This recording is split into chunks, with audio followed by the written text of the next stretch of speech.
Bem-vindos ao programa do Francisco Batista. Estou aqui com o Tiago Viseu. Hoje vamos falar de investimentos. Tiago, para quem não te conhece, pedia-te que te apresentasses. Claro, já disseste o meu nome, chamo-me Tiago Viseu.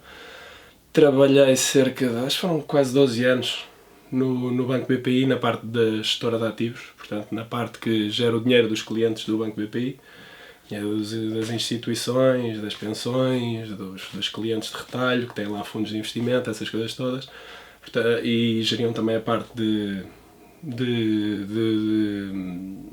mais relacionada com os seguros também, portanto a parte financeira do Banco BPI. Trabalhei 12 anos, portanto saí da faculdade, eu tirei Engenharia Informática e depois passei logo a trabalhar num banco, uma espécie de banco de investimento, não é bem um banco de investimento, é uma gestora de ativos, mas na parte de gerir dinheiro para pessoas, para portfólios. Antes de te perguntar como é que saltaste da informática para os ativos, deixa-me só primeiro fazer aqui um disclaimer. Claro. Que eu vejo sempre na internet e acho que é importante dizer que todos os investimentos envolvem risco e podem gerar perdas, e a performance histórica de um ativo que nós vamos falar aqui eventualmente não é garantia de rendibilidades futuras, portanto nada do que aqui seja dito são conselhos de investimento, é só uma conversa sobre investimentos.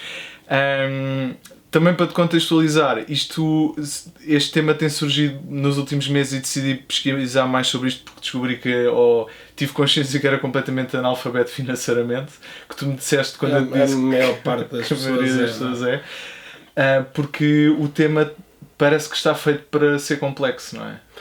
Eu acho que não é o tema que está feito para ser complexo. A maior parte da matemática envolvida as contas financeiras, em termos matemáticos, são relativamente básicas. Não precisas de curso nenhum superior para perceber, ou não deverias ter que ter nenhum curso superior para perceber, quer dizer, a ideia por trás do dinheiro, a ideia por trás do funcionamento da economia, todas essas ideias estão muito presentes no nosso dia-a-dia.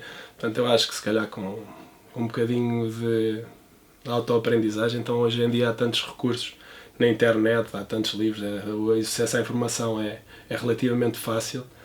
Acho que é muito, muito importante toda a gente ter pelo menos o básico para perceber. Quando não é só uma pessoa não anda a trabalhar a ganhar dinheiro, mas é o dia-a-dia da maior parte das pessoas, e depois uma das decisões mais importantes que tem, que é o que fazer e como gerir esse dinheiro que ganham, que é a parte importante, é a parte que depois garante as reformas, é a parte que depois garante algum conforto e alguma segurança no caso de haver alguma emergência, ou de precisarem comprar qualquer coisa, ou de quiserem trocar de casa, etc, etc.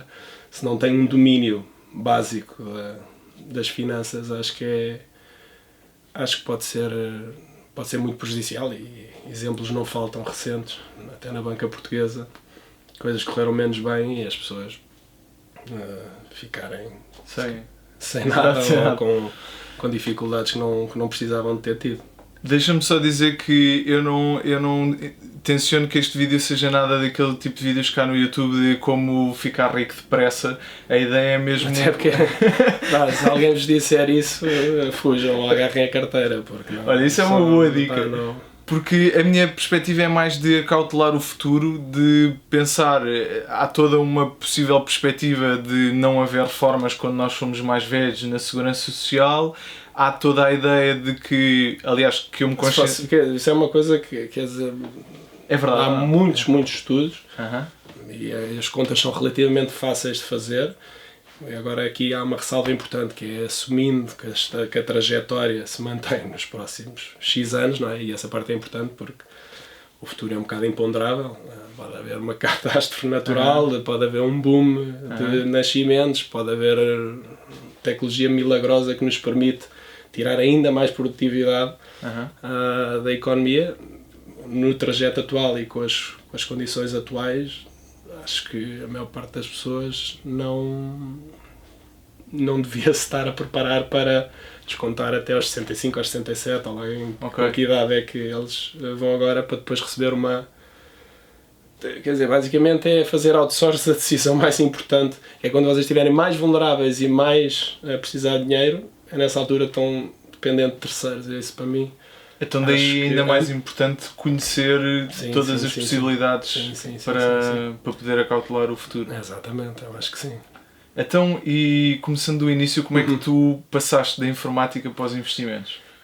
Eu apesar de ter tirado a engenharia informática, tirei no Instituto Superior Técnico, nessa grande casa, sempre teve um fascínio assim, por coisas um bocado alternativas, e até antes do curso, antes de começar o curso, comecei a ler uns livros, a interessar-me por mercados financeiros, a perceber como é que, sobretudo parte de ações, que é onde as pessoas normalmente começam, porque é onde há mais informação, onde também há mais charlatões, onde há, pronto, é também aquele mercado, quer dizer, que as pessoas veem, que são muito visíveis, percebem, isto subiu 3% hoje, 3% ontem, começam-se a fazer contas, sobe 3% todos os dias, começo com 100 euros, no final do ano tenho 100 milhões ou 150 milhões de euros, portanto a pessoa fica sempre com aquele...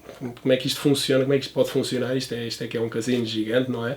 Exato. E depois tem, associado a essa parte de mercados financeiros, há uma componente, há uma área relativamente nova ou recente, ou com poucos anos, que procura modelar de forma matemática esses mercados. Portanto, olhar para o sistema de compras e vendas, ou o sistema ou o mercado onde as pessoas compram e vendem ações, olhar para um conjunto de variáveis, modelar essas variáveis e tentar, uma determinada probabilidade, definir o que é que vai acontecer amanhã ou nos próximos tempos e, portanto, ganhar dinheiro com isso. Isso é a Data Science?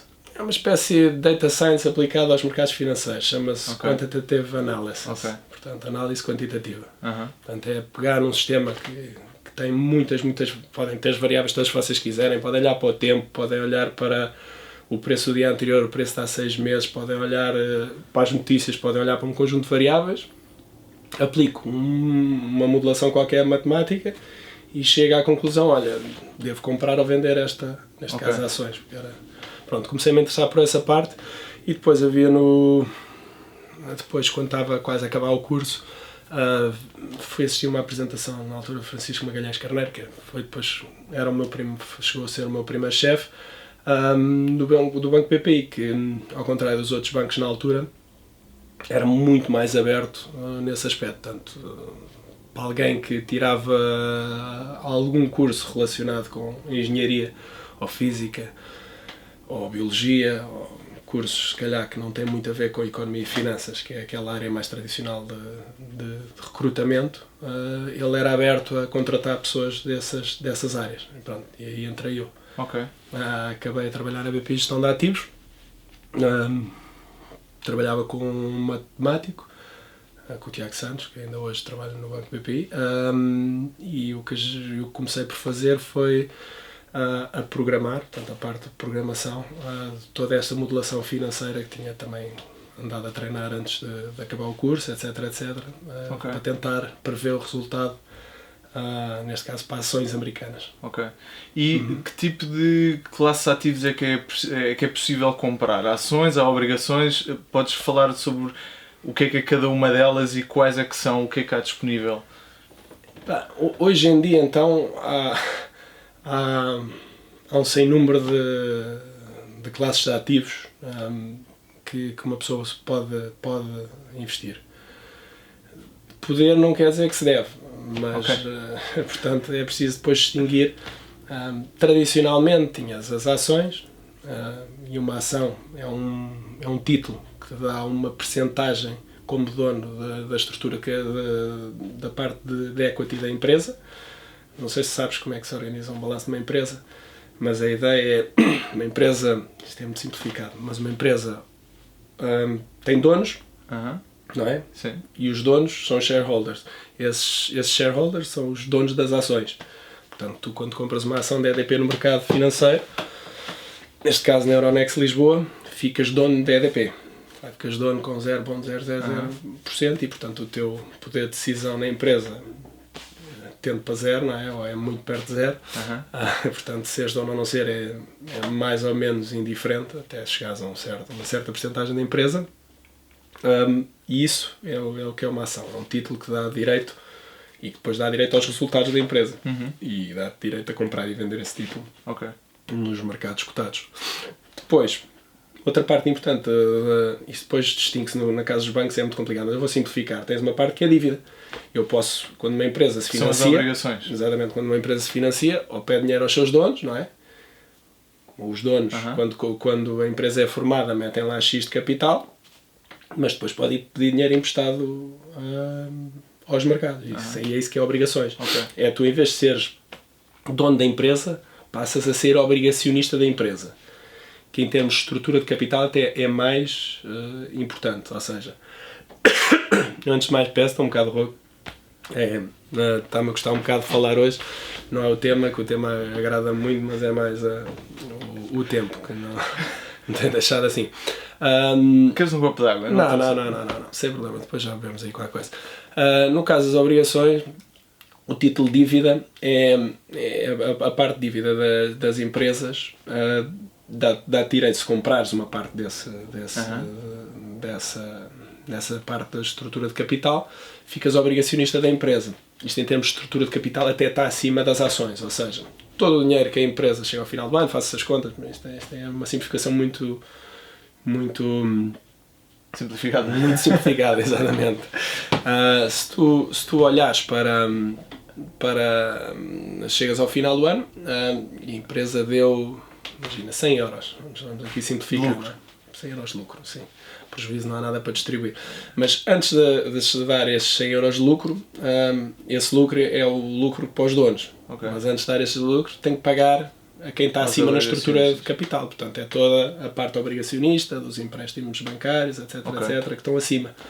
Portanto, e quando se vê, por exemplo, nas apps de ações e na televisão, tudo o que é títulos que envolvem uma data são obrigações e é a data em que têm de pagar.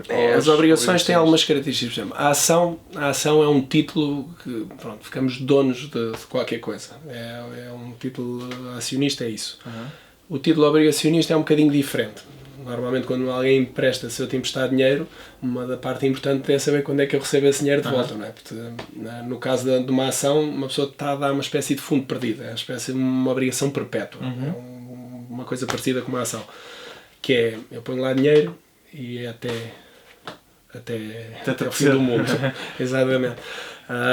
Portanto, no caso de uma obrigação não é bem assim. Eu empresto, uma emissão obrigacionista tem um prazo, portanto, se eu comprar sei que vou receber 3 anos, a 5 anos, vou receber o capital de volta. Portanto, imagina que há uma emissão obrigacionista, uma empresa qualquer, e eu compro 100 euros. Normalmente 100 euros não dá, porque um lote mínimo é 1000, quando é para retalho. 1000 euros. Compro 1000 euros dessa obrigação a 5 anos, que tem um cupom de 3%. O que é que isto quer dizer? Pois o cupom, isto é sempre algo simplificado, mas é para as pessoas ficarem com a ideia. Imagina que o cupom é 3%, portanto eu todos os anos, como meti lá 1000 euros, 3% de 1000 euros, 30 euros, não é? Acho que fiz bem as contas, não é como o Guterres. Se eu recebo 30 euros por ano, não é? Durante 5 anos, que é todos os anos recebo 30 euros, 30 euros, 30 euros, e ao fim de 5 anos a empresa agarra e devolve-me os 1000 euros. Okay. Se não me devolver os 1000 euros, é mau sinal. Se houver algum que se chama um default, talvez se calhar falar dessa palavra na aconteceu à Grécia. Por exemplo, a Grécia defaultou, o novo banco defaultou, e a empresa não consegue fazer face aos seus empréstimos, quaisquer que eles sejam. Portanto, se não te pagarem a ti os 1000 euros, a empresa vai para falência. Portanto, depois depende do país, mas nos Estados Unidos há um intermédio antes de bankruptcy, que é o Chapter 11, que é durante X tempo eles não se pode pedir dinheiro à empresa para a empresa tentar virar a situação, vender ativos, etc, para depois poder pagar a quem deve. Portanto, há aqui uma distinção muito forte, que é entre o acionista, que é dono, e que não tem direito sobre nada da empresa, e o obrigacionista, que empresta dinheiro, mas que tem algumas garantias por trás. Às vezes há obrigações colateralizadas, que é se eu não conseguir pagar, ficas com esta fábrica, por exemplo. Portanto, em termos de estrutura de capital, quanto mais seguras são as coisas, quanto mais garantia de pagamento tens, normalmente menos paga, não é? Pois. Menor risco, menor rendibilidade. Isso é uma das regras básicas das coisas. Por isso é que quando falaste na história de como ser milionário num dia, etc, são muito raras. Se uma oportunidade for demasiado óbvia, em que o risco é muito baixo e o retorno é muito alto, é para desconfiar. É claramente para desconfiar. Okay. Se fosse óbvio, alguém com dinheiro já teria ido lá fazer essa coisa. Pois o que há coisas que depois a posteriori são muito óbvias. Isso é outra coisa. Okay. Ou seja, quando Portugal pagava... Quando na altura em Portugal teve cá o FMI, antes de ter cá o FMI até, em que havia o risco de Portugal não pagar as suas obrigações, e as obrigações portuguesas há 3 ou 4 anos, ou 5 anos, ou 10 anos estavam a pagar a 15, 20% ao ano. Agora, olhando para trás, é óbvio que se devia ter comprado. Era um bom investimento. E de risco, se calhar, baixo, se considerares que o FMI ia sempre salvar Portugal, etc. Mas podia não ter sido. Na altura não era nada óbvio, porque se fosse muito óbvio, não pagavam. Pois, portanto, isso é uma das coisas mais importantes também de perceber, é que as decisões têm que ser avaliadas conforme a informação que tens no momento em que estás, não é? A posteriori, então nos mercados financeiros as coisas tornam-se muito óbvias. É muito fácil explicar o passado. Pois. Quer dizer, é difícil, é antes, é ter noção que estamos perante a incerteza e como é que vais viver perante essa incerteza. A propósito disso, isto tem a ver também com mercados financeiros. Não sei se conhece o Nassim Taleb. Não. É um libanês que é um bocado insuportável como pessoa, no sentido de assim, irascível, aguerrido, que escreveu, por exemplo, o Black Swan. Se calhar já ouviste esse, é o livro mais conhecido dele. Tudo o que ele escreve, para mim, é de ser lido e percebido muito bem, porque ele lida muito bem com o conceito de incerteza e como é que deves incorporar a incerteza, não só... Ele, por acaso, é trader de mercados financeiros, mas no caso dele, como aplicar a incerteza aos mercados financeiros, mas também perceber muito bem como é que isso deve ser aplicado no nosso dia-a-dia, na nossa vida, tudo o que ele escreveu. O Black Swan, o Anti-Fragile, que é de agora. Vou ler. Ele tem pelo menos uma trilogia que vale toda, que agora está a ser completa, que vale muito, muito, muito a pena ser lida. Agora o que saiu agora é o Skin in the Game, esse ainda não acabei de ler, mas é um livro. Boa, obrigado pela dica. Esses 3 livros, para mim é fundamental, dá-te uma noção muito importante de como é que deves lidar com a incerteza. E nos mercados financeiros, lidar com a incerteza é a coisa mais... É o dia-a-dia. Portanto, todos os dias, quando sentas, quando estás a pensar o que é que deves comprar, o que é que deves vender, mesmo que seja de uma forma mais quantitativa, estás sempre a trabalhar com probabilidades. São sistemas complexos, são sistemas que um movimento muito ligeiro de uma determinada variável pode ter impactos tremendos no resto do sistema. E o lado emocional entra muito em jogo, ou há um esforço constante para não deixar que entre? Entra, inevitavelmente, entra. E eu aí diria 2 coisas. Primeiro, a propósito de livros, há um livro do Dostoiévski, O Jogador, não sei se já leste ou não. Pronto, também é outro, é um livro pequeno dele, mas é dos livros que eu gosto mais dele, que dá-me a ideia que ele era viciado em jogo, o Dostoiévski.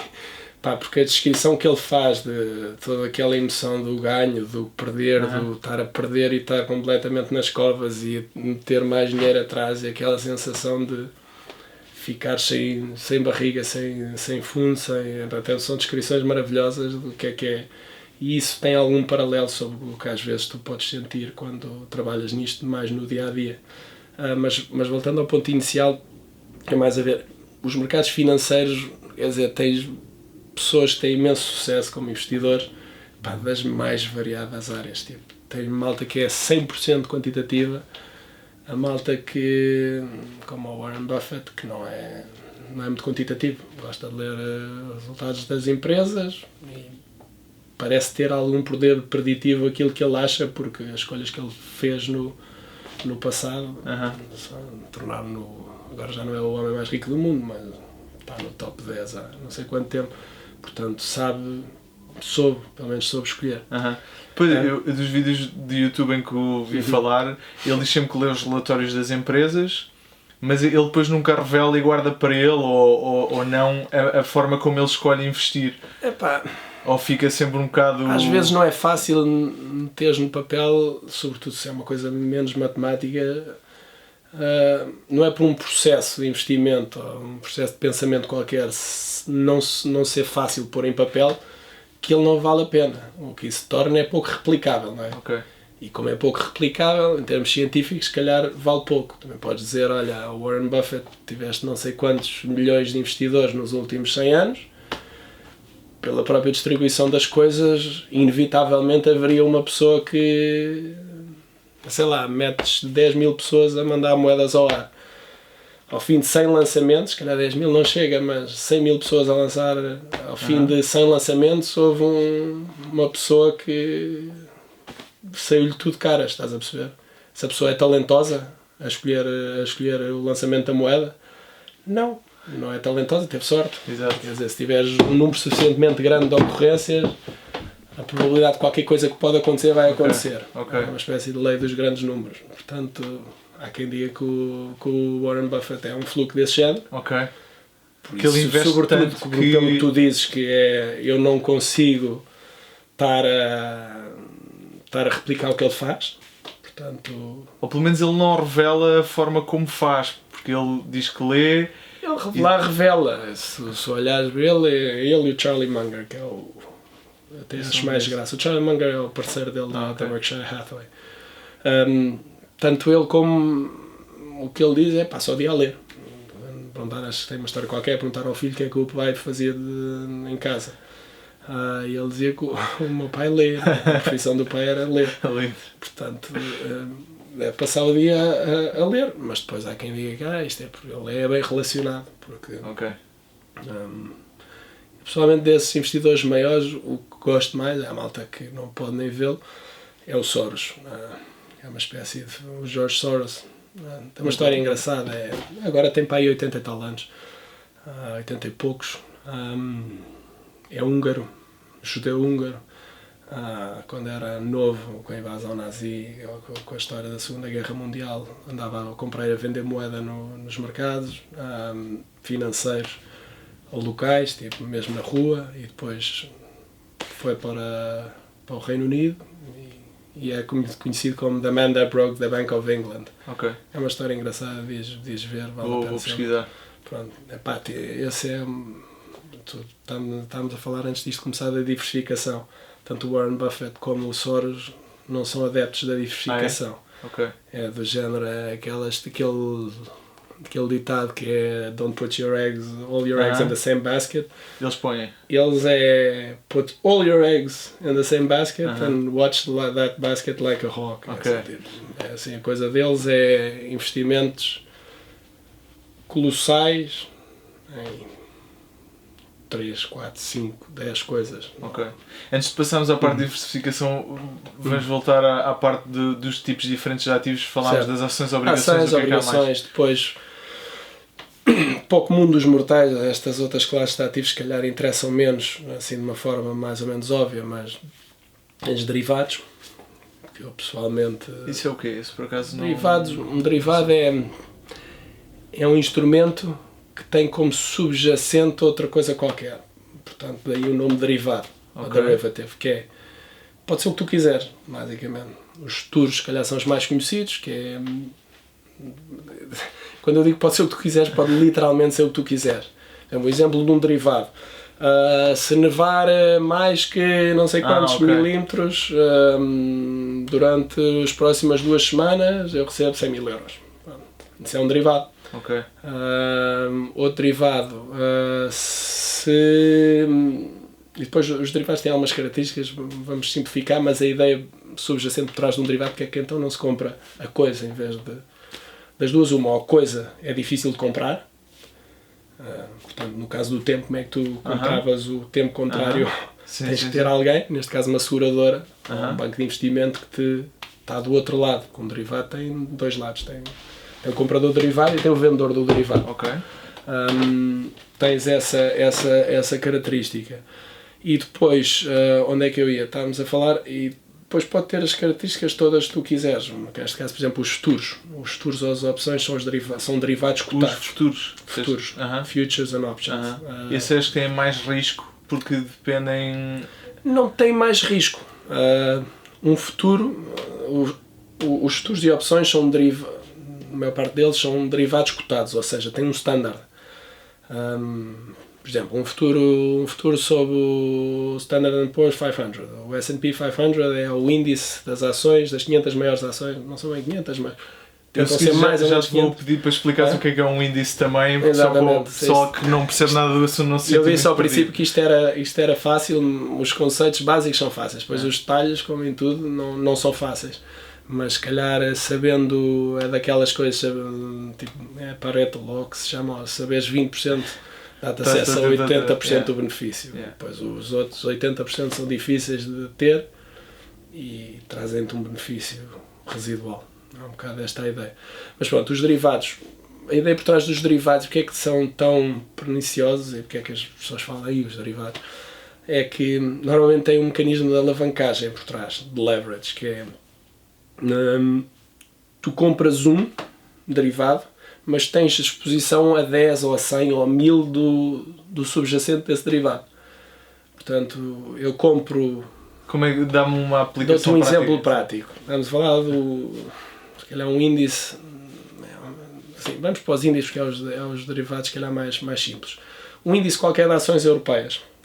Tem 50 maiores ações da Europa, em euros. É para simplificar. Eu posso, para ter essas 50 ações, o que é que eu posso fazer? Posso comprar as 50 ações e tenho uma carteira, um portfólio com essas 50 ações, certo? Mas tenho outra opção, que é compro um derivado sobre o Eurostock 50, que é o índice das 50 maiores ações europeias. Só que em vez de ter que comprar as 50 ações, compro só o derivado. E o derivado tem lá nas regras, porque as pessoas que escreveram essas regras dizem cada um derivado que tu comprares deste tem exposição a neste caso no Eurostock é 10 mil euros de exposição da ação. Portanto, o que é que isso quer dizer? Ou seja, eu compro o derivado e estou exposto a 10 mil euros desse basket de ações, desse conjunto de ações. Mas o que é estar exposto em 10 mil euros? É isto. Eu chego lá e compro um. Para comprar um, o que é que eu tenho que pôr? Tenho que pôr uma margem. Isto é uma parte importante do conceito de futuros. Que é, tens que meter 5% do valor do contract face value. Portanto, vamos assumir, como estávamos a dizer, que o contrato dessas 50 maiores ações europeias vale 10 mil euros. Eles dizem que vale 10 mil euros. Podia valer 100, podia valer 1 bilhão. Vale 10 mil euros. Eu, 10 mil euros, tenho que meter 5% desses 10 mil euros, portanto, meto 5% desses 10 mil euros nessa conta margem, que é uma conta que, por acaso, não interessa. E neste caso, se fosse 10%, era 1000, portanto, é 500 euros. Agarro em 500 euros, meto lá e tenho uma unidade desse derivado, que vale 10 mil euros. E agora imagina o seguinte caso. Imagina que o índice de ações sobe 10%. Portanto, estava exposto a 10 mil euros, 10% de 10 mil euros é 1000 euros, tu recebeste, chegas ao final do dia, vamos simplificar a coisa, no final do dia tu estás exposto, tu ganhaste 1000 euros, efetivamente. Se caísse 10%, também tinhas perdido 1000 euros. Ou seja, tu investiste 500, não é bem investir, mas tu meteste 500 numa conta margem e com uma variação de 10%, recebeste 1000 ou perdeste 1000, certo? E essa conta margem serve para compensar ou não? É uma espécie de seguro. Ou seja, se perderes, eles vão buscar essa... Portanto, isto é como os futuros funcionam, as opções funcionam de outra forma. Mas é para teres a ideia por trás disto é que tens uma alavancagem, ou seja, tu meteste 500 euros, 500 euros, 1000 euros face a 500 euros é o dobro. Portanto, se as ações subiram 10% e tu recebeste esses 1000 euros na conta margem, tu passaste 500 para 1500. Ou seja, estás a perceber. Portanto, meteste 500 euros e triplicaste o dinheiro que tens na conta. Portanto, mas também recebeste duas vezes esse valor. Desculpa, eu tenho que desligar a câmera, senão ela vai se desligar sozinha. Dá-me só um segundo. Eu confesso que esta parte dos futuros acho muito complexa. Isto é É só para se perceberem que isso existe. E o que é que os derivados têm por trás. Eu também não sou a melhor pessoa a explicar isso. Se calhar é uma maneira simples de explicar, eu não sei, mas a ideia por trás é que um derivado permite-te, é um mecanismo de alavancagem. Ou seja, eu com pouco dinheiro tenho exposição a muito. Esta é uma parte importante do derivado. Outra parte muito importante do derivado é que tu não estás exposto ao subjacente. Portanto, tens também risco de quem te emite o derivado. Esta parte às vezes passa ao lado das pessoas, mas é um conceito muito importante, que é imagina o seguinte caso. Imagina que eu tenho um derivado, vamos continuar o mesmo exemplo, sobre um conjunto de ações. E as ações, isto é um exemplo hipotético, as ações sobem, e isto não era um derivado cotado, não interessa. Imagina, vamos fazer o exemplo connosco, com nós dois, que é se calhar mais simples. Eu vendi-te um derivado sobre as ações europeias. E as ações europeias, tu meteste cá 10 mil euros e essas ações europeias subiram 10%. Portanto, tu tinhas direito a receber 1.000. Vamos assumir que as contas mais é exato. Portanto, tinhas direito a receber 1.000. Tu tens direito a subir 1.000, realmente é verdade. Mas imagina que eu não tinha dinheiro para pagar. Portanto, estás exposto ao risco do subjacente, o risco do conjunto de ações, mas também ao risco de quem te emite o derivado. Se tu não tiveres dinheiro para pagar, o que é que acontece? Estás lixado. É o caso, por exemplo, se calhar o mais famoso é os da Lehman Brothers, não é? Que era um banco de investimentos gigantesco nos Estados Unidos, que tinha derivados mais complicados que este que eu tenho como exemplo, mas como contraparte nos mercados financeiros, tudo que era bancos, não é? E a partir do momento, não interessa o que aconteceu ao subjacente.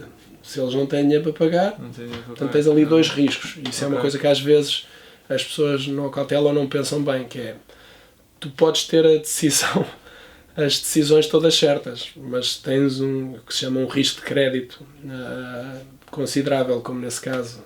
Imagina que tinhas um portfólio todo cheio de derivados e acertaste nos movimentos todos durante a crise financeira. E chega a setembro e a Lehman vai à falência. Acabou-se. O teu portfólio subiu 200, 300, 1000%, não interessa. Não vais receber. Não vais receber. Portanto, os derivados, enquanto quando és dono de uma ação ou de uma obrigação, não é assim. Ou seja, tu compras o título e o título é teu. Metes o título no BPI. Se o BPI for à falência, que é muito pouco provável, mas se o BPI for à falência, podes demorar mais tempo ou menos tempo, mas o título está lá, está em teu nome, é teu. Não faz parte do banco, não faz parte do balanço do banco, não há razão para não receberes. Pode demorar algum tempo do ponto de vista burocrático, mas não deixas de ter direito ao título. Portanto, um derivado tem esse acrescento, que é esse nível de complexidade adicional, que é tens o perigo do risco de crédito também subjacente. E além dos derivados, também há matérias-primas e ouro. As commodities, commodities físicas isso é completamente à parte. É um negócio que... Portanto, óleo, gás, cobre, café, não é? Normalmente negociam-se com derivados sobre. Portanto... Eu numa carteira qualquer que tenha gestão de ativos, não vou comprar ouro de verdade, ou petróleo de verdade, ou pork bellies de verdade, ou o que quer que seja negociado. O que tu fazes é, se queres exposição a uma determinada matéria-prima, compras um derivado sobre essa matéria-prima. Se queres ter exposição negativa, vendes esse derivado. Uma espécie de... E podes-me explicar assim... E depois temos outras classes de ativos. Eu diria, para a maior parte das pessoas, perceber ações, como é que uma ação funciona, como é que as obrigações funcionam, como é que os depósitos a prazo funcionam, e como é que o mercado imobiliário, todos estes ativos e tudo o que a BPI Gestão de Ativos, quando eu lá trabalhava, fazia, geriam ativos mobiliários. Portanto, tudo o que está para comprar e para vender e que se mexe de um lado para o outro com alguma facilidade. Ativos imobiliários também fazem parte, e sobretudo para a maior parte das pessoas, o peso de uma casa, ou se forem donos de uma casa, é uma parte considerável do portfólio que as pessoas às vezes não pensam, mas que podem não só tirar rendimento daí, como é um risco, não é? Se eu compro uma casa a 200 mil euros e o mercado imobiliário corre qualquer coisa de mal e ela de repente vale 150 mil euros, eu posso não querer olhar para isso, mas estou 50 mil euros mais pobre. No dia em que a quiser vender. Ok. Pronto. E o que é um índice? Bom, o índice basicamente é o que tu quiser. O índice mas é isso mesmo, é um conjunto de ativos, estamos a falar de índices financeiros, é um conjunto de ativos financeiros que entram com um determinado peso, essa parte é muito importante, com um determinado peso para um índice e depois que chegas a um número. Portanto, quando se diz que o Dow Jones, esse já existe há 120 anos para aí, o Dow Jones Industrials vale não sei quantos mil pontos. O que aquilo junta um conjunto de ações que estão nesse índice, fazem uma conta a todos os momentos, ou todos os finais de dia, ou quando quiseres fazer essa conta e dizes, olha, o índice vale isto. E depois comparas esse valor do índice com o valor anterior, ou com o valor de há não sei quantos anos, e percebes se o índice está a subir, se está a descer. E em vez de investir numa empresa, podes investir num índice e ficas com uma pequenina parte de cada uma dessas empresas que estão no índice. Isso é um conceito que ficou muito massificado com os ETFs, que é os Exchange Traded Funds. Que a ideia por trás oferece a simplicidade de investimento numa ação, portanto a maior parte deles são comprados e vendidos de forma intradiária nas bolsas de ações e ficas com uma exposição a um determinado índice. Isso é uma coisa que te permite um benefício que normalmente é de quem tem muito dinheiro a uma pessoa que tenha pouco dinheiro. Ou seja, se eu quiser ter um índice de ações americanas, as 500 maiores ações americanas, eu tenho duas soluções. Ou compras 500 ações americanas com os pesos relativos que elas têm no índice, e para tu teres os pesos relativos tens que ter bastante dinheiro. Imagina, tens ações lá que valem $500. Quer dizer que se essa de $500 vale 1%, tens que ter portfólios às tantas milhões de euros para teres o índice bem replicado, que é o que isso chama uma réplica do índice. Podes fazer isso, agarras nos teus 1000 euros que tens na conta e compras o SPY, que é o maior ETF, o S&P 500, que te garante, que tenta replicar o comportamento do índice de uma forma o mais limpa possível. Ok. Para isso pagas uma FII muito pequena, que é outro dos atrativos dos ETFs, e tens o que chamam uma gestão passiva. Há ETFs de gestão ativa, mas a maior parte deles é de gestão completamente passiva. E o que é ter uma carteira de investimentos diversificada? A diversificação é uma palavra tem de ser vista a vários níveis, não é? Dizem que o único free lunch nos mercados é a diversificação, ou seja, tu consegues aumentar os retornos diminuindo o risco, que é uma coisa que não é muito intuitiva, mas que deu um prémio Nobel ao Markowitz, acho que foi o Markowitz que deu por causa disso, que mostra que à medida que vais aumentando o número de ativos no teu portfólio, ativos que não sejam correlacionados, essa parte é muito importante, não se mexam da mesma maneira, tu consegues aumentar o retorno desse teu portfólio diminuindo o risco. Okay. É uma coisa que ao princípio, pelo menos para mim não era nada intuitivo. Como é que eu consigo aumentar o retorno de uma coisa à medida que vou adicionando coisas? Não faz muito sentido.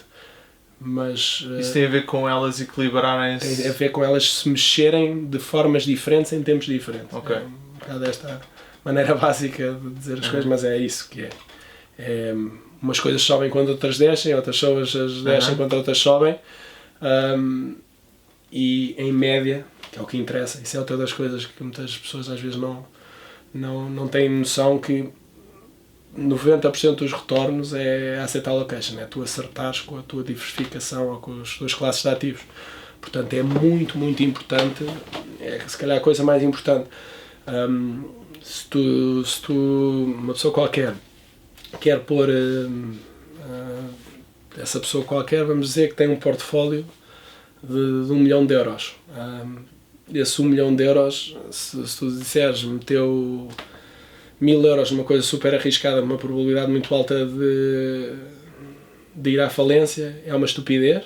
Para a pessoa que tem 1 milhão de euros, se calhar não é estupidez nenhuma, porque isso faz parte essas coisas têm um risco muito elevado de irem à falência. Também são aquelas que, se não por acaso não forem à falência, se calhar a probabilidade é baixa, mas se não forem à falência retornam muito, dão um retorno muito elevado. Se tu tiveres 10 mil euros no banco e e fores meter 1000 euros numa coisa desse género, com risco desse género, é uma estupidez. Portanto, esse conceito de diversificação é muito importante. Não interessa tanto o valor individual das posições e o que é que elas fazem, interessa sobretudo é olhar para o todo e perceber como é que essa coisa se encaixa no todo. Aqui nesse tópico de saber o que escolher, eu queria entrar aqui na questão do All-Weather Portfolio do Ray Dalio, que foi uma coisa que ficou muito famosa recentemente. O Ray Dalio é um gestor, é o CEO do maior fundo de investimento do mundo, que gera 160 bilhões de dólares, e ele revelou qual é que é vamos chamar assim, mas o Ray Dalio é o CIO, é o Chief Investment Officer e dono da empresa da Bridgewater Associates, que é tipo o maior hedge fund do mundo, que é um bocadinho diferente, ter o maior fundo do mundo, para se calhar hoje em dia deve ter dos maiores fundos do mundo. Ele tem o chamado All Weather Portfolio. Podes continuar, Francisco. E diz-me se está. Pronto, se eu vi que eu estou a dizer alguma coisa errada. Pronto, e o All Weather Portfolio ficou muito famoso porque foi a forma que ele diz que usa nos seus investimentos pessoais. Podes falar um bocadinho do que é o All Weather Portfolio? A ideia. Para quem não está a perceber a palavra, é mesmo All Weather de todo o clima. A ideia é sempre um bocado. Não é a mesma, mas a ideia por trás de uma estratégia forte de diversificação é sempre a mesma.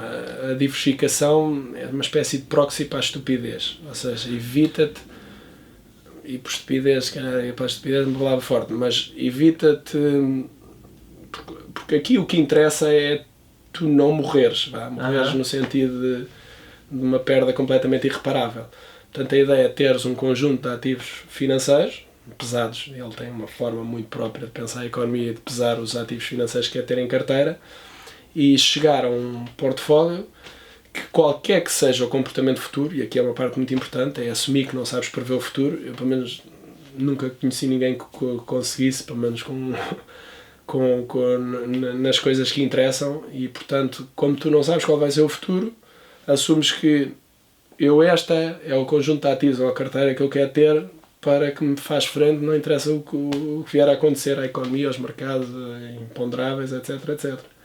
E a ideia por trás disso todas estas casas que fazem esta asset allocation, esta maneira de pensar os mercados em que pois há produtos nicho, que é eu só faço ações americanas, não vale a pena estar a pensar em diversificar, comprar ações africanas, não vale a pena, pessoal. O meu nicho é muito baixo. Mas todas estas casas chamam macro, que pensam os mercados de uma forma global, ou seja, tu entregas o dinheiro, o que eles estão a fazer é alocar esse dinheiro com a visão do mundo ou dos mercados financeiros que eles têm. Tem uma parte muito, muito, muito importante de perceber que há um desconhecimento brutal sobre o que é o futuro. Portanto, o que eu quero ter é classes de ativos, ou ideias de investimento, ou conjuntos de ações, obrigações, derivados, o que quer que seja, que me sejam mais relacionadas possíveis entre eles. Porque se tu tiveres ativos financeiros, buckets, ele depois acho que lhe chama buckets, mas a ideia é sempre a mesma, é conjuntos que se portam, todos juntos de coisas que se portam da mesma maneira, mas que se portam de formas completamente diferentes entre si, consegues montar o portfólio perfeito. Ou seja, consegues montar um portfólio em que maximizas o retorno e diminuis o risco. É sempre a ideia por trás do asset allocation. Que é diversificar o risco. Procurando maximizar o retorno. Pois podes ou maximizar pelo retorno, ou maximizar pelo risco, ou podes... mas a ideia é montar um portfólio que seja uma espécie de todo o terreno. E aqui a ideia de portfólio dele é 30% de ações americanas, 40% de obrigações de longo prazo do Tesouro Americano, 15% de obrigações de prazo intermédio, 7,5% em ouro e 7,5% em matérias-primas. A minha questão que liga com as ETFs e o como saber escolher é... Esse é um portfólio perfeitamente montável com ETFs. Mas por exemplo, imagina nestes 30% de ações, escolhes uma ETF ou várias ETFs e quais é que escolhes? Como é que sabes que ETFs apostar para completar estes 30%? Isso é uma derivada de segundo nível, que é qual o ETF dentro da estratégia. Quer dizer, a ideia por trás do que ele transmite no All Weather Portfólio é uma ideia, é a ideia dele. Para já, uma porcentagem tão alta em ações americanas é porque ele é americano, não é? Porque se calhar para um europeu ter uma exposição tão grande a dólar porque quando estás a comprar um mercado local tens exposição à moeda local, não é? Portanto, não só se as ações americanas subirem e descerem, tu perdes e ganhas dinheiro, ou ganhas e perdes dinheiro neste caso, mas se o dólar subir e descer, tu podem as ações subir muito, se o dólar desce muito, até podes ficar a perder dinheiro. Portanto, é o que se chama, se calhar um mau hedge para um português, não é? Está demasiado exposto à economia americana, portanto, estás a aplicar de forma cega, como português, se calhar não era a ideia mais acertada. Mas o que interessa aí, a ideia por trás dele, se reparares, tem classes de ativos muito vastas, portanto, ações americanas é uma coisa gigantesca, a Tesouro americano é o maior mercado de dívida do mundo, o mercado, mesmo o Douro, não é um mercado gigantesco, mas é um mercado enorme, etc, etc.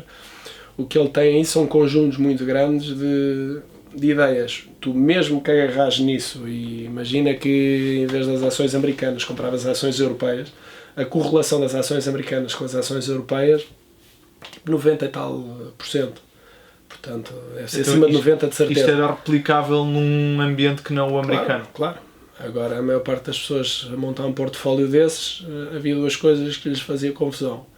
Primeiro, isso não daria nada para os estándares. As pessoas acham que meter dinheiro nos mercados financeiros tem a receber 10% ao ano. É assim, tipo, acham que os retornos caem do céu. Não. O que isso é expectável é que isso, a longo prazo, seja muito melhor que um depois a prazo, não tenho a mínima dúvida. Pois ele diz que isto diminui o risco, mas é uma ação de longo prazo. Exatamente. E depois outra coisa que ele... Há aqui um dos aspectos que a maior parte das pessoas que percebe pouco do assunto, e mesmo as percebem muitas vezes não percebem bem isso, que é, tu tens duas partes muito importantes, para além da escolha, tens de escolher os ativos financeiros que estás a meter no portfólio. Escolhes os ativos. Isso é uma das partes. A segunda parte é o que é que isso vai custar. Portanto, tens de ponderar os custos explícitos e os custos implícitos. Os explícitos são aqueles que tu sabes quais vão ser. Os implícitos às vezes são difíceis de estimar. Tem comissões? Pois. Só aí já tocaste no ponto. O que é que me interessa? Eu montar um portfólio tipo esse e depois estar a pagar, imagina com o retorno esperado. E por retorno esperado é um sacrilégio em termos matemáticos, mas é mais ou menos isto. É a média esperada que tu tens para todos os anos, aquilo dar 6% ao ano. Portanto, quer dizer que há anos que vai dar 10 e há anos que vai dar menos 2 e pronto. E depois pagas 3% de comissão. 3%. E depois pagas 3% de comissão. Okay. Quer dizer... E a maior parte das pessoas não percebe isso. Okay. Não interessa só o que escolhes. E aí é que os ETFs fazem muito sentido. É que os ETFs têm uma coisa muito boa logo à cabeça, que são baratíssimos. Ok. Baratíssimos, pelo menos em termos comparativos. Então, mas, por exemplo, imagina que eu tenho 100 euros para investir e 30% segundo estes... 100 euros para investir. Não, mas pronto, é só para facilitar as contas. Está fora.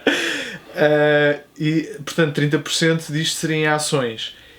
Com 30 euros metia tudo numa ETF, por exemplo, Eurostox, ou adquiria várias para ter 30% de várias... E depois entra o teu grau de paranoia. A maior parte dos ETFs, se fores comprar, imagina um ETF sobre ações europeias, daqueles dos grandes, tu compras o ETF e estás exposto à variação do índice ao longo do tempo. Mas lá está, nos ETFs entra a mesma noção de derivados, que há alguns dos ETFs, a maior parte deles, sobretudo nestes que fazem o tracking muito aproximado dos índices, tens risco de... É uma espécie de derivado, no sentido que, para além do subjacente, estás também exposto ao risco de quem emite o ETF. Imagina uma SocGen, uma não sei o quê, que lá por trás pode ter as ações, se disser lá que é um physical replication, quer dizer, compra e vende as ações ao cêntimo, tenta fazer isso para garantir o retorno de preço mais parecido com o índice. Mas também pode lá ter um derivado e dizer, olha, a gente dá X ao cliente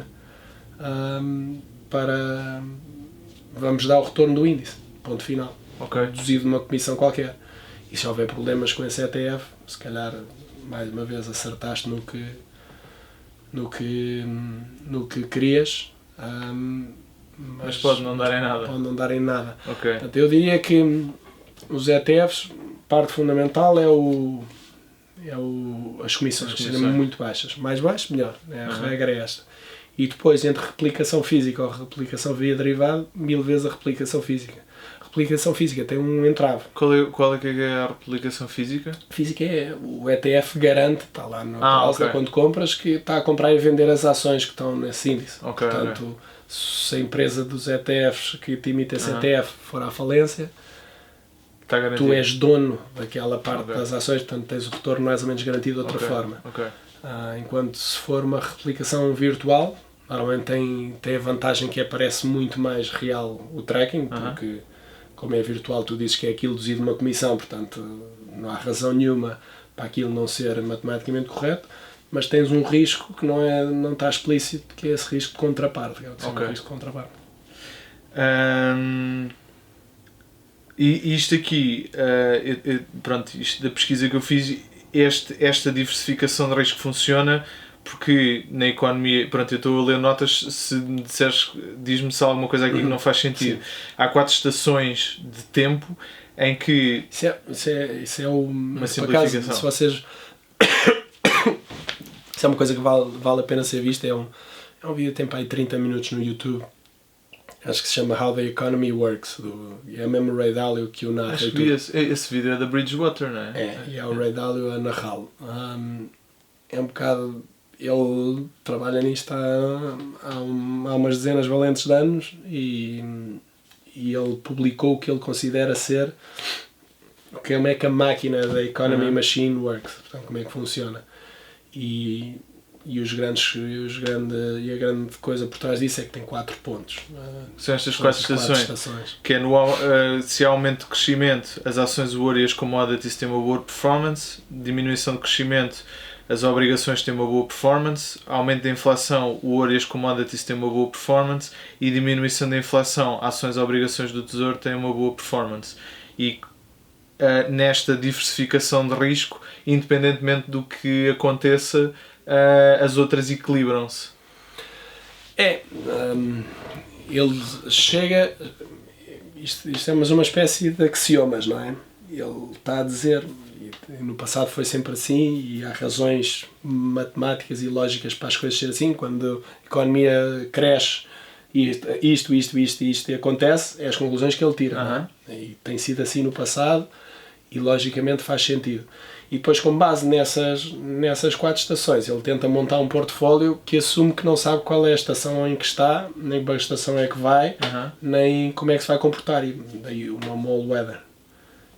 É um conceito interessante, sobretudo eu acho, porque seguindo um bocado a diversificação que ele mete aí, não há razão para as coisas correrem demasiadamente mal, pelo menos naqueles erros típicos das pessoas que investem e percebem menos do assunto. Mas então, isto aqui são ideologicamente quase... há a questão do Warren Buffett de meter os ovos todos no mesmo cesto e há esta de não evitar meter tudo no mesmo cesto. Eu sou muito mais adepto de uma filosofia do tipo Ray Dalio do que o Warren Buffett, porque acho que, em termos lógicos, faz muito mais sentido, porque acho que não prever o futuro não é... A questão é esta, nos mercados financeiros tens 2 partes muito importantes, que é o que é que quando apostas em qualquer coisa tens a probabilidade ou não desse acontecimento acontecer. É um bocadinho estranho posto assim, mas é a probabilidade de um determinado acontecimento. E essas probabilidades são o que forem. E depois tens o que é que acontece a esse ativo financeiro quando essa probabilidade ou quando esse acontecimento se vier a concretizar. Portanto, tens 2 hipóteses de isto de dar um valor esperado positivo, que é ou a probabilidade é muito alta do acontecimento acontecer e, portanto, normalmente os retornos são baixos, mas aquilo em média, como só há uma desgraça de vez em quando, em que perdes algum dinheiro, aquilo tem um valor esperado positivo. Ou o contrário da moeda é acontecimentos que têm probabilidades muito baixas, mas têm um payout gigantesco. Também é essa filosofia. Se tu fores muito bom a adivinhar, se calhar acertas, se calhar aqui a 55% das vezes, um bocadinho acima de 50%, se calhar já está um valor esperado positivo. Mas tens de ter uma capacidade que eu pelo menos não conheço ninguém que tenha, nem acredito muito que haja. É um sistema tão complexo e com tantas variáveis e que e por ser um sistema complexo as variáveis não se comportam de forma linear entre elas, estás a ver? Se subires esta aqui 10%, o resultado pode ser completamente imprevisível no output, portanto.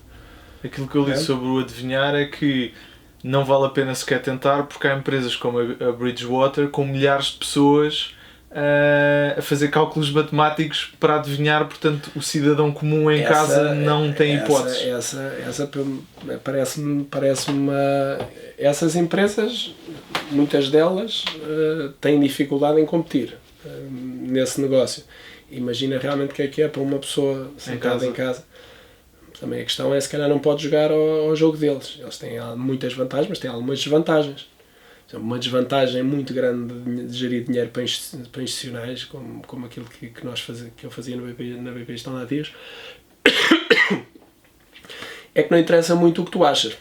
Se o cliente quer fazer uma coisa, fazes. E normalmente o cliente quer fazer as coisas nas piores alturas possíveis. Portanto, se o mercado está a cair muito, é uma espécie de, tens ali um prémio por liquidez. Se tu tiveres dinheiro para investir, se calhar devias estar a comprar. Imagina o mercado acionista. Sendo que o cliente não vai querer estar a comprar porque já está a perder X, estás a perceber? Portanto, e aí que entra o lado emocional à mistura. Por isso é que eu sou mais adepto destas estratégias, muito mais desta diversificação e desta não saber o que vai acontecer amanhã, porque é uma forma muito mais zen de gerir as coisas. Consegues dormir bem, não tens que perceber se tens ou não capacidade para adivinhar o futuro, que eu duvido que haja alguém que tenha, e portanto consegues ter, assumindo que as coisas se comportam de uma forma mais ou menos lógica, como se têm vindo a comportar no passado, que os retornos esperados vão ser aqueles. E quer dizer, logicamente, acho que pelo menos para mim faz muito mais sentido. É uma forma de assumires a incerteza. Pelo menos para mim é uma forma muito mais saudável, porque pessoas que sabem tudo normalmente lixam-se. Pois.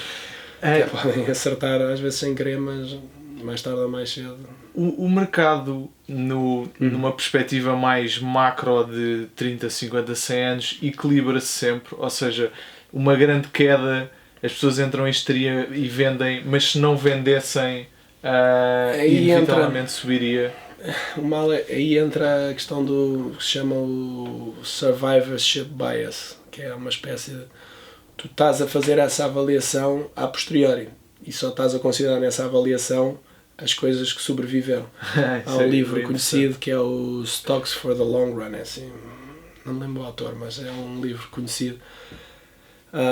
Não sei se nessas edições mais recentes ainda fazia essa coisa, mas eu lembro-me de ver na altura, e o que tinha fazia exatamente esse argumento. Então, ele era americano, ainda para mais, portanto só olhava para o mercado americano, que é aquela coisa um bocado típica deles, de olharem para o seu umbigo.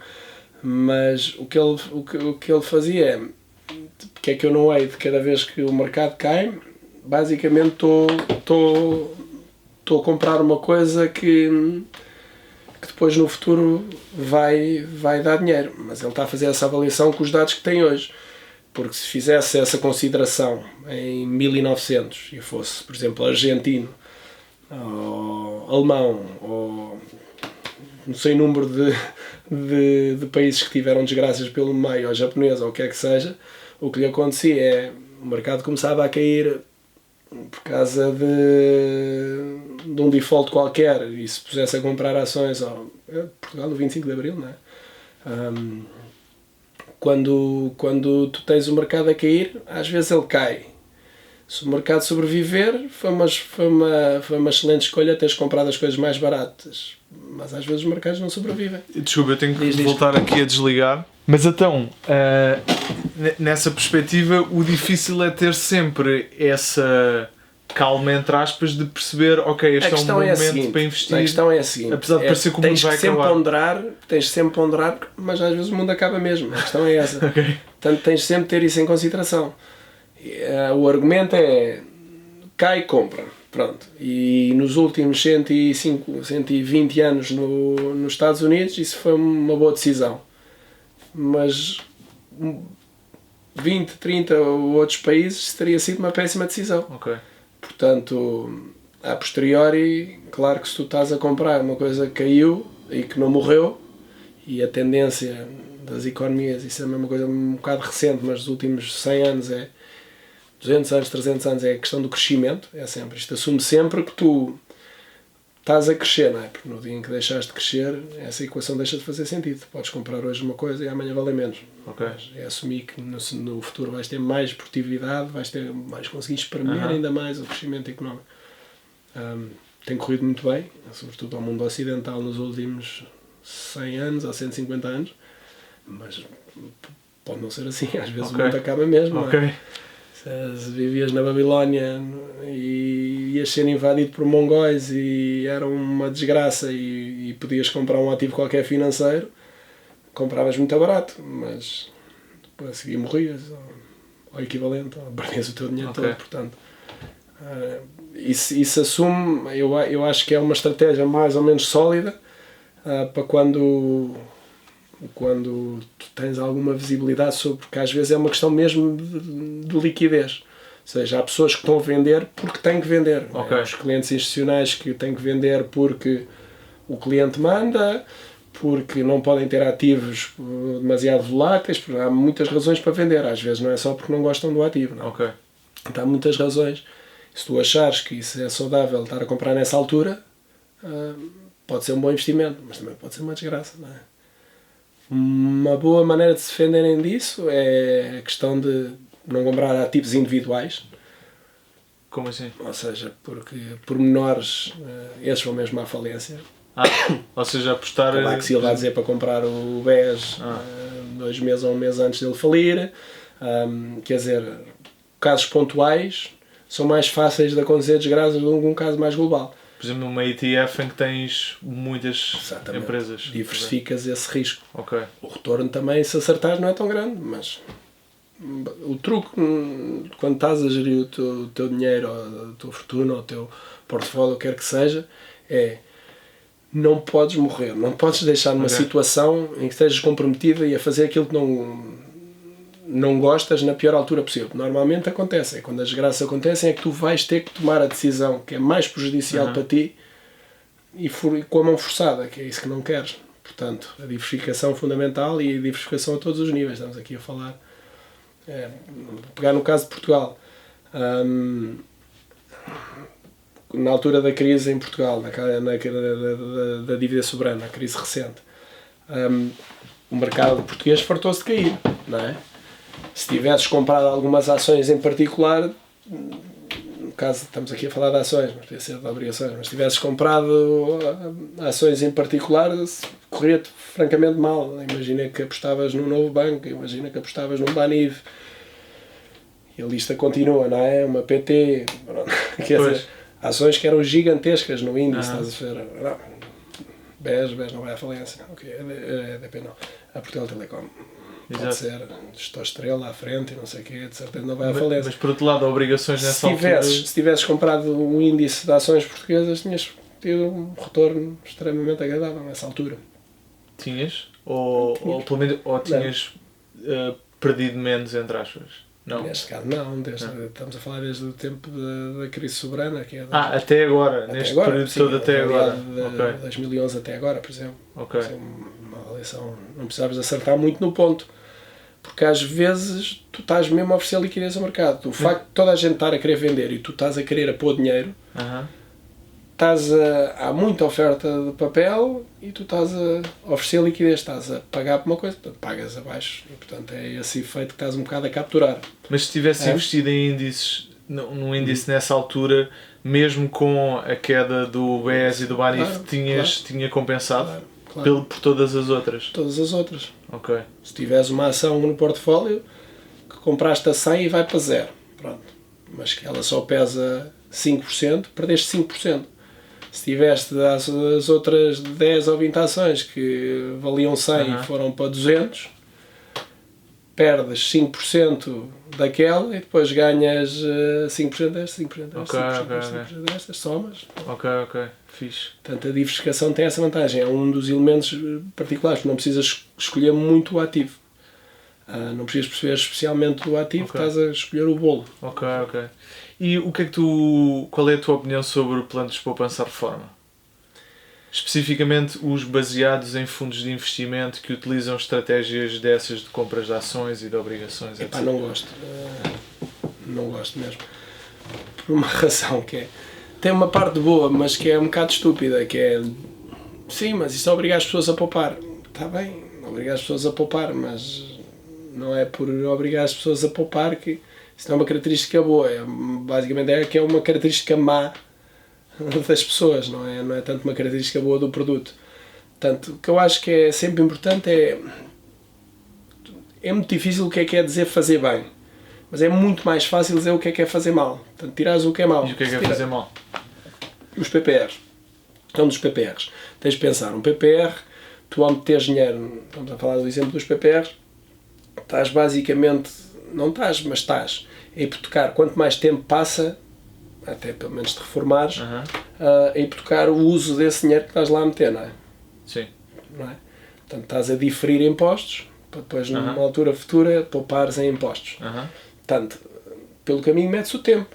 E o tempo traz variabilidade à tua vida e às tuas situações. Portanto, imagina que andaste 20 anos a pôr dinheiro num PPR e depois precisas desmobilizar o PPR para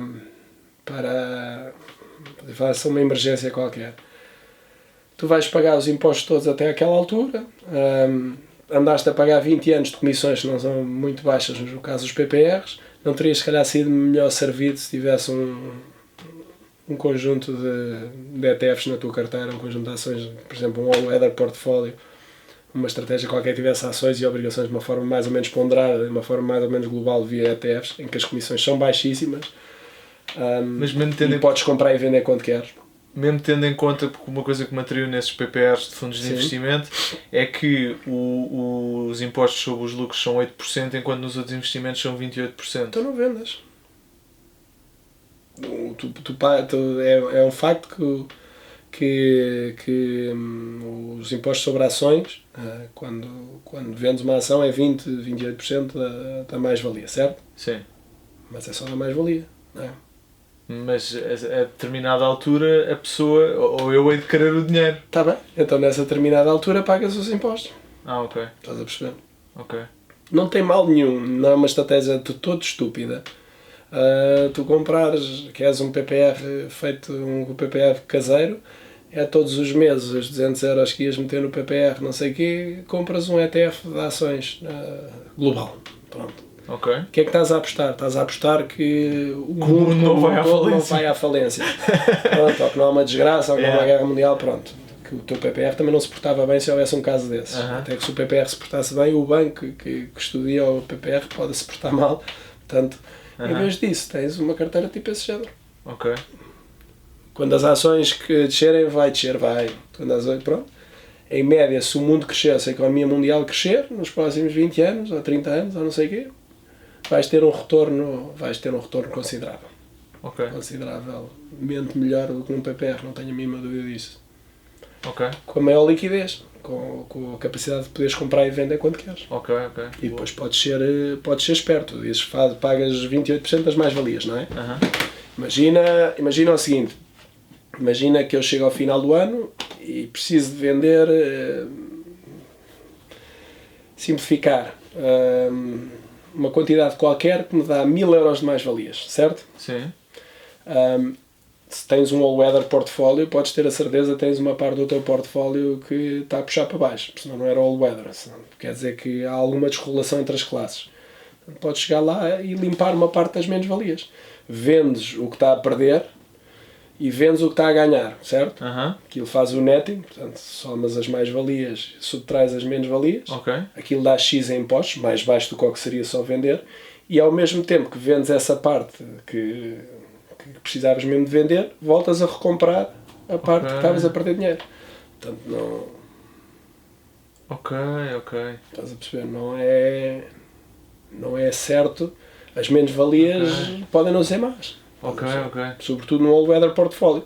Normalmente a malta vende a perder dinheiro e compra e depois tem as mais-valias e não olha a isso, mas uma parte importante do trabalho institucional é essa parte de otimização fiscal.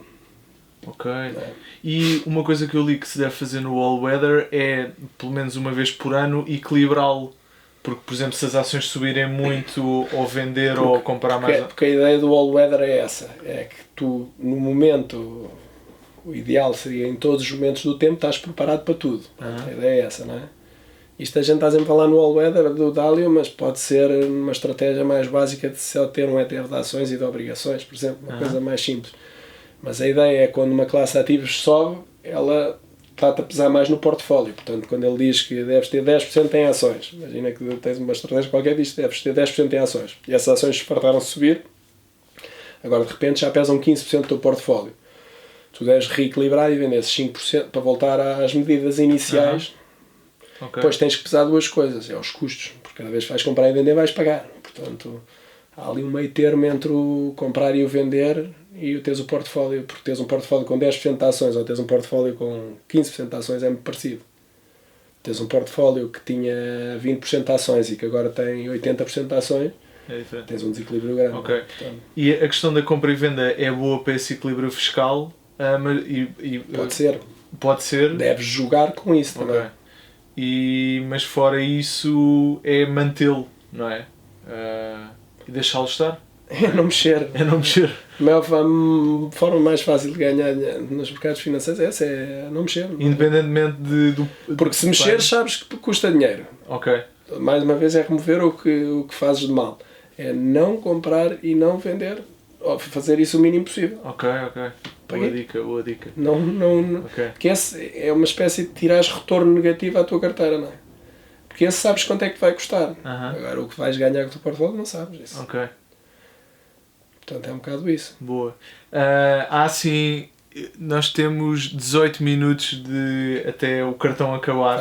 Portanto, eu queria te perguntar se tens algumas dicas. Tu disseste que achavas que as pessoas deviam saber o básico. Há alguma coisa que ainda não tenhas falado aqui? A parte mais importante, se calhar eu disse isto, mas se calhar não ficou bem assente, é as pessoas devem olhar para o todo. E quando eu digo para o todo, é o todo da sua vida, não é? Imagina que tens 3 contas em 3 bancos diferentes e estar a tomar decisões de forma isolada nesta conta e depois nesta conta, as ações não sei o quê, e depois olha o gestor de conta apresentou-me este produto não sei o quê, portanto compra aqui. Isso é um disparate, é olhar para o todo, é achar que tenho X mil euros para investir, isto é o meu bolo todo e tenho que tomar decisões com base neste bolo, não com base em pormenores do bolo. Portanto, essa é a parte mais importante. E quando eu digo às vezes o bolo, deve incluir se calhar pensar que então, mas deve incluir o valor da minha casa ou não deve incluir o valor da minha casa? Carros, peças de arte, sei lá, há muitas coisas que devem ter em conta. O ideal seria vocês terem noção do vosso net worth. Ou seja, eu valho X em euros deduzido das minhas dívidas, não é? Porque eu quando peço 200 mil euros ao banco para comprar uma casa de 200 mil euros, eu não sou dono da casa. O banco é que é, não é? Portanto, aqui isso é uma opção, tem que deduzir a parte de dívida da vossa vida, porque se não tiverem essa parte considerada, não faz muito sentido as contas, não é? Portanto, essa é a parte fundamental, olhar para o bolo como um todo. E depois a diversificação. Mas essa já fartámos de falar, portanto, acho que já ajuda um bocadinho. E há alguma dica assim do género, por exemplo, uma coisa que tu disseste logo ao início foi, se alguém falar de ficar rico depressa, é tipo suspeitar, há mais coisas a terem atenção, isso, as comissões, o que é assim? Tudo que seja custos explícitos. Os retornos andam com as taxas onde estão, taxas muito baixas, os retornos esperados são necessariamente baixos. Portanto, se vocês em cima disso ainda estão a pagar 1% ou 2% do valor do vosso portfólio para vos gerirem o dinheiro... Epá. E em termos de escolha de sítio para fazer os investimentos, é melhor através de um banco ou através de, por exemplo, eu sei que há sites, não? O sítio mais barato, para mim sendo que tem que ter o sítio mais barato, em termos de comissões, negociar, não sei o quê, é bastante importante. Porque lá está, mais uma vez, custos explícitos. Depois que tenham alguma confiança. Eu sei que ao ter um portfólio num banco PPI ou num Santander, ou assim, uma coisa qualquer desse género, eu tenho a segurança das massas. Foi o que aconteceu no caso do BES, não é? Se houvesse um processo de falência sem ajuda do Estado, as pessoas que lá tinham depósitos, não sei o que, se calhar recebiam cêntimos, não é? Do que lá tinham. Portanto, o facto de terem optado por um banco um bocado maior, com uma projeção económica grande na economia portuguesa, dá uma segurança grande nesse aspecto. Então um banco é um bom sítio e não utilizar aquelas sites da net? E não, porque essas têm outra coisa que eu não falei, mas que também é relativamente importante, que é a questão da segregação. Normalmente quando tens esses sites tipo de investimentos online, assim, coisas mais chamada uma baiucazinha, aquilo podes ter o risco dos teus ativos não estarem segregados. Normalmente, como não têm licença bancária, o que eles têm é uma conta num determinado banco com o bolo dos clientes. Ok. E se eles fazem mal as contas, ou são aldrabões, ou etc, o bolo dos clientes pode estar mal dividido, ou o que lá tens pode não se depois refletir no que realmente vais a receber. Ok. Portanto, quando tu abres uma conta num banco, tens o Banco de Portugal a tentar fazer as auditorias que fazem, pronto, apesar de tu tens alguma segurança que os ativos que estão em teu nome estão realmente em teu nome. Mais alguma coisa assim a terem atenção? Não, acho que já falámos um bocado disto, quer dizer, acho que é como eu digo, é remover os erros, porque o facto de investirem de uma forma mais ou menos com cabeça, numa carteira mais ou menos diversificada, com custos mais baixos possíveis, numa instituição mais ou menos credível, com alguma segurança, já estão a remover 95% ou 99% da incerteza, não estão a remover nenhuma, mas dos problemas que podem vir a ter, chatos, dos que são chatos. Ok. Depois é uma questão de sorte. Queria te perguntar também qual é a opinião cryptocurrency. Eu gosto imenso, acho mais tarde ou mais cedo vão desintermediar completamente os bancos. Acho tudo o que oferecem é fantástico. Tem dois riscos, um deles um bocadinho mais mitigável que outro. O primeiro é que, para já, a criptografia assume que há problemas que são demasiado difíceis para o poder da computação resolver de uma forma em termos mais ou menos úteis e, portanto, haver ali aldrabice no sistema. Para já é verdade, pode não vir a ser verdade no futuro, não é? E, portanto, há muitas implementações diferentes de cryptocurrencies. Há de certeza algumas que, em termos matemáticos, não são o suficiente para serem viáveis no futuro. Podem ter bugs, não é? Aquilo é uma espécie de construção lógica por parte do ser humano, portanto, e o ser humano é muito falível. Mas pode haver faltas essas. Depois, outra coisa que não gosto nada, para já, e acho que isso é uma coisa que se resolve com o tempo, é a volatilidade. Uma parte fundamental de uma moeda é tu teres alguma estabilidade. Eu não posso ter uma coisa que vale $8.000 num dia, ou equivalente a $8.000 num dia, e no dia seguinte valer 10.000. Mesmo que eu faça dinheiro com isso não faz sentido, não é? Eu não quero armazenar a minha riqueza, ninguém minimamente com interesse puramente, que não seja especulativo, ou quer ter aquilo como uma classe de ativos, ou como um investimento alternativo, não vai querer ter um ativo que se porte dessa forma, de uma forma, não é? Um dos grandes aspectos, com todos os defeitos que os euros e que os dólares têm, é a estabilidade. E há alguma que tu estejas, se quiseres partilhar, atento ou que acho que é particularmente mais interessante que outras, sem ser, por exemplo, Bitcoin, o Ether? Há alguma que tu achas assim mais interessante e que... não? Epá, é um bocado, se calhar talvez um bocadinho pesado mais, mas saltarem a parte de matemática, a parte do white paper do Bitcoin já leste, ou acho que é uma... Li algumas coisas. Eles têm um white paper que é tipo o paper da fundação de...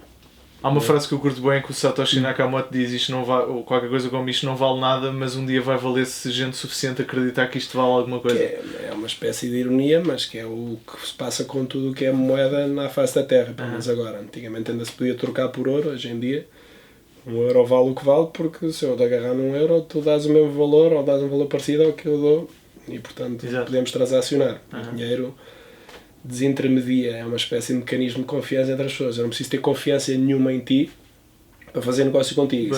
Isso é o que uma moeda é o principal, é o que permite uma moeda crescer, não é? Portanto, mas no que toca à confiança, eu já li muito sobre blockchain e curto bem conceptualmente da coisa. Não, é sem dúvida, a ideia é boa. E outra que vocês podem investigar é a Safe Network, também tem uma implementação engraçada de blockchains. O que é a Safe Network? É uma espécie de desintermediar o teu disco de PC para uma rede global de blockchains. É engraçado. Tirando isso, é isso que eu acho. No dia em que aquilo for estável e que mostrar alguma estabilidade e que permite alguma confiança que o que vale agora valha mais ou menos parecido dali a algum tempo, é uma parte importante da moeda. Nesse dia, quer dizer, confortabilíssimo com isso. Poder trocar com outra pessoa sem ninguém pelo meio, não é? E até lá, uma pessoa aversa ao risco, manter-se afastada se quiser de facto muito risco. Ou então, apostar mas não se quer manter afastada, ponha pouco, não é? É a ideia da diversificação. Pois. Quer dizer, teres 1% de exposição ao Bitcoin é estúpido? Se calhar não é. Se calhar teres 50% é estúpido. Sobretudo se não percebes nada do assunto, ou se não achas que... Há pessoas que... Ou se achas que aquilo é pouco dinheiro, mas... Pessoalmente se achas qualquer coisa e se acreditas, ou se tens alguma opinião, lá está, mais uma vez, é minimizar o downside, que é, então mete pouco, pronto. Ao menos se correr muito mal, não é grave. Ou é menos grave. Olha, eu não tinha assim mais nenhuma pergunta para te fazer, adorei, aprendi imenso. Se quiseres aí mais outra vez qualquer diz, se tiveres aí outros temas. Tens mais alguma coisa para partilhar? Ainda tenho, acho que 5 minutos de cartão. Acho que isto já vai longo, eu não sei quanto é que é o teu típico podcast. Não, é entre 1 hora e 1h30. Estamos a caminho da 1h30. Mas adorei, fogo, tenho aqui imensa informação. Imensa coisa. Eu vou saber mais sobre as ETFs. Sim, e tens, o que não falta é informação, mais uma vez, só não aprende quem não quer. É ter um bocado um guia e aprender mais ou menos as coisas de uma forma mais sã possível e perceber que não há milagres. Isso é que é a principal coisa. Exato. Todas as outras áreas da vida, aquela não é especial e, portanto, sofre os mesmos constrangimentos que todas as outras áreas em que vocês vivem. Portanto, tem os mesmos defeitos, é feita por seres humanos, para seres humanos, portanto, é perceber um bocado o mecanismo e perceber o que é que podem ganhar ou, sobretudo, o que é que podem vir a perder. Curto bem a tua abordagem científica à coisa. Não é única. Em Portugal, se calhar, é menos normal, um bocado porque os bancos e a parte das gestoras de ativos estavam muito populadas com malta mais ligada às ciências sociais, tipo economia, finanças, essas coisas, mas há muita gente com cabeça a trabalhar nestas áreas, assim, que tem uma ideia um bocadinho mais científica e um bocadinho mais cética da coisa. Aquele gajo, o Mike Burry, que era médico, que foi o gajo, o filme o Big Short é sobre ele, o gajo que fez os shorts todos ao E ganhou, geriu um fundo no hedge fund e fez o hedge fund ganhar 400 e tal bilhões. Esse é dos tais que aposta, viu uma coisa que se chama um mispricing gigante, que é uma coisa que tinha um risco muito baixo e um retorno gigantesco, potencial. Podia-se ter enganado, mas como estava a pagar tão pouco por aquela aposta, podia estar enganado durante 10 anos, mas ao 11º ano, se bem que o filme, o hedge fund dele estava-se tudo a passar da cabeça porque o gajo estava a enterrar dinheiro naquilo. Quando geres dinheiro para os outros é que as opiniões dos outros importam. E é difícil, garanto que é muito difícil numa altura em que está tudo a subir como estava na altura, ações, obrigações, não sei o quê, tens os fundos todos tudo a 5, 10%, coisas assim, teres um fundo está a 0, está a dar 0,5%, porque ele acreditava que ia tudo está ali a fazer uma aposta que tem é daquelas, tem um payout absolutamente gigantesco com uma probabilidade baixa de acontecimento. Portanto, em 100 anos aquilo aconteceu uma vez. E aconteceu. Tiago, muito obrigado, pá. Obrigadão, pá. Espero que tenham gostado. Até para a semana.